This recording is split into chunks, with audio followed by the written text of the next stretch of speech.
Just arrived home, had a few packages on the doorstep, and this package is a little heavy. I'm thinking this may be something that I placed an order a few months, and I think I'm looking forward to opening this package. If it's what I hope it is. Well, actually, I am looking forward to opening this package. Not thinking. All right, let's see what we have here.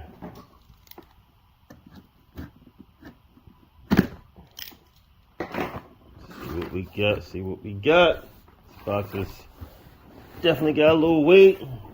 Excuse the parts over there for the 2.0 GTI. Let's stand this heavy box up. Flip it over. That's it. These would be Cerakoted yellow rear dry shafts for the Audi TT, and they are looking good. Finally arrived. So now to complete the piece of the puzzle, I have a set of fronts already that may not fit, because we took measurements for a DQ 250 transmission. Mine is a 02Q.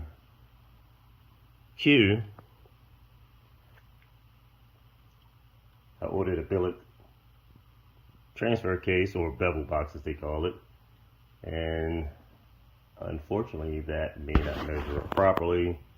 So that is right over here from Don Octane. As you can see, Don Octane Racing billet. So a lot of billet laying around, but either way, we'll get it situated. If I have to remeasure, order another set of fronts, we'll get it done. Just finished packaging up my original plug and play Audi TT R32 BUB ECU unit. I'm returning it to ECU Masters. So they worked out an agreement where I can exchange this unit for the ECU Master Pro 16. That's one of their top of the line versions, and this will be a beast on the Audi TT Roadster project. This project is going to be using a 3.6 liter stage 3 turbocharged engine with a Quaife sequential gearbox. We have a lot of items, high performance products that's going into this build, and it's going to be great. So this ECU Pro 16 shall work great with that. It has closed loop shifting capabilities for our strain gauge, a lot of great features that will help project this project to the next level. So I'm happy to see that ECU Master USA allowed us to exchange this unit for the upgraded version, and we're going to keep this project moving forward. We have 3 performance car projects scheduled for release this year, and we are extremely excited. The first that's going to be released is the Audi TT Coupe. On the TT Coupe, we're going to be running a Motec M182 ECU system. This is the top of the line ECU on the market from Motec. Everything is brand new in the package. Nothing has been used yet. We are the first in the United States to have a custom-made wiring harness for this 182. We're going to be running 12 injectors on that engine, which is going to be a 3.6 liter turbocharged VR6 engine. Second project, originally we were running an ECU Black plug and play unit. Unfortunately, we are not going to have the outputs that's needed to run 12 injectors like we would want. So we're going to see if they can possibly exchange this for an ECU Pro. We can upgrade to that if possible for their Pro unit. But that's what this is scheduled for. Everything's brand new in the package also. Nothing's been used. Nothing's been set up for the project. This project is scheduled for a 3.6 liter. This engine is going to be the most powerful engine. This is going to be using our stage 3 setup. our stage 3 setup, and estimate horsepower is going to be at least 1,500 plus wheel horsepower. This is getting all the bells and whistles for this project. We just have a sequential transmission arriving this week from Quave Custom Built Transmission. Custom billet bevel box transfer case. Most people call it a bevel box, from Dawn Octane Racing. This was imported over from the UK. And that is going to be an awesome project. Also, Seems Legit Garage, they've rewired the harness for our Mechatronics unit. The unit on this will be actually using and controlled by HTG tuning control gearbox unit. This is very awesome. This is going to be controlling the DQ500 transmission that's going to be in an Audi coupe. But the Audi roadster is going to be running a sequential transmission, and that's what all of this is set up for. Our last and final project to be scheduled to be released this year will be the GTI 16 valve. This, we're looking somewhere around 1,200 wheel horsepower out of this project. We grabbed the top of the line that's on the market, which is the FT600. The FT700 is about to be released this year, but this is more than enough. It has all the proper outputs, more than what we need. We have all the bells and whistles in this. Nothing's been opened out of the packages yet for this either. So this is set up for the GTI, as well as we received billet valve cover, billet intake manifold with dual rails.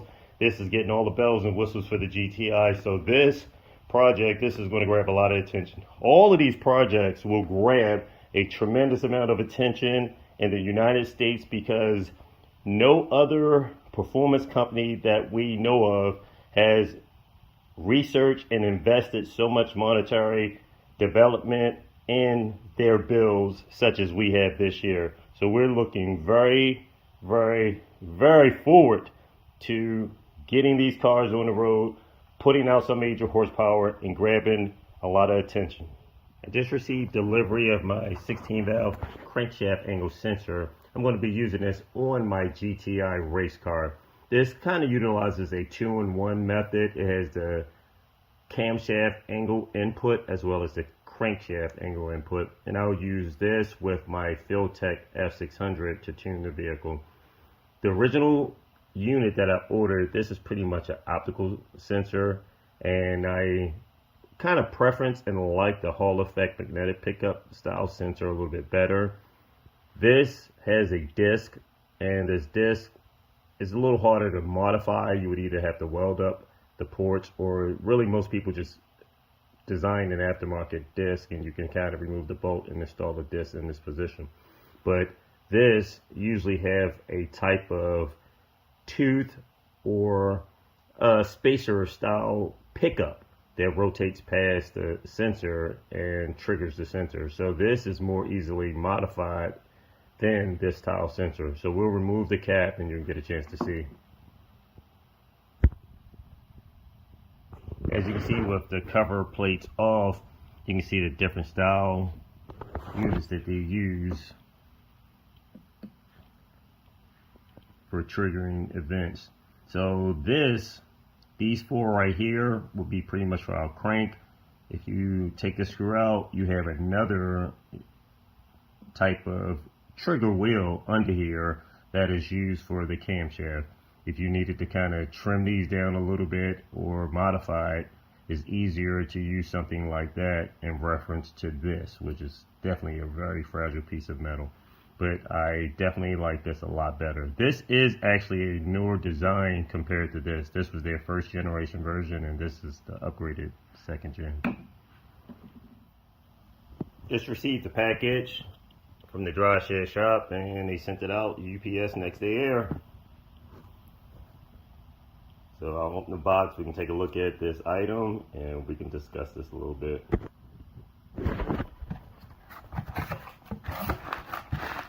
Oh, that's great. They literally sent me more packing grease, spare CV boot,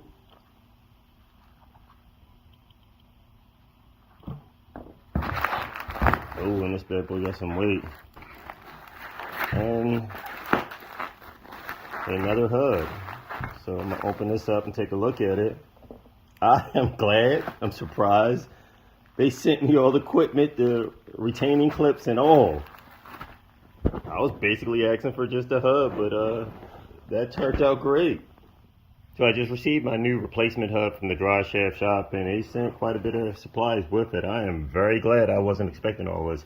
All I was really pretty much requesting was just a spare hub, because I literally had to slice the hub off of the original shaft right there, so that way we didn't damage the shaft.